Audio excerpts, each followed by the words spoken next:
This is my heart home. We could play stickball here, we could jump rope in the middle of the street.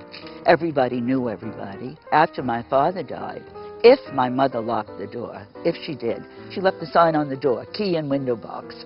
So, I mean, that was the kind of environment it was. Nobody worried about anybody. Well, listen to the birds, isn't that lovely? When I was little, I heard about bad bargains made at the altar, blighted romances, and it was always the storytelling that I loved. And I liked the idea of memory serving you well or not serving you well. I used it in the book Still Watch, where a 5-year-old had witnessed her mother and father's death. I wondered what she would remember about that day. The main character goes back to the house she had lived in, and she said, I've got to go there and live there as it was then, because flashes of memory are like wreckage coming to the surface after a shipwreck.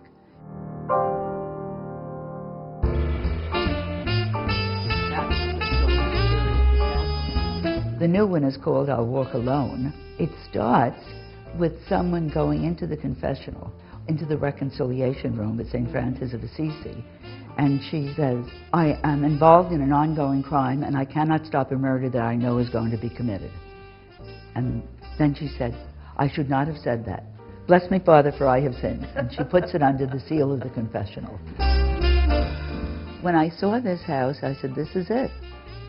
I want this house. And at that time, it needed a great deal of repair because an elderly woman had lived there. And then it turned out, when at the closing, her son asked, Mary, have you found any of our skeletons in the backyard? I said, what? They had buried a couple of dogs here. This is the sort of thing that triggers a book for me, because I thought, suppose just as she's coming in with the deed in her hand, she hears the landscaper shout, turn that thing off, there are skeletons down here. Characters to involve you have to be people that you walk into their world and you want to stay in it. I want you to, if you're reading intensely and the door bangs, you go, yeah! That's my ambition, to make you do it. Where Are the Children, for example, a woman said, when I realized those children were gone and I was so afraid what was going to happen to them, I put the book down and got up and picked up my baby to make sure she was still there. When I was getting 5 years of rejection slips, I just figured, I'm going to make it someday. I want to be #1. I like staying on top. I think it's pretty good.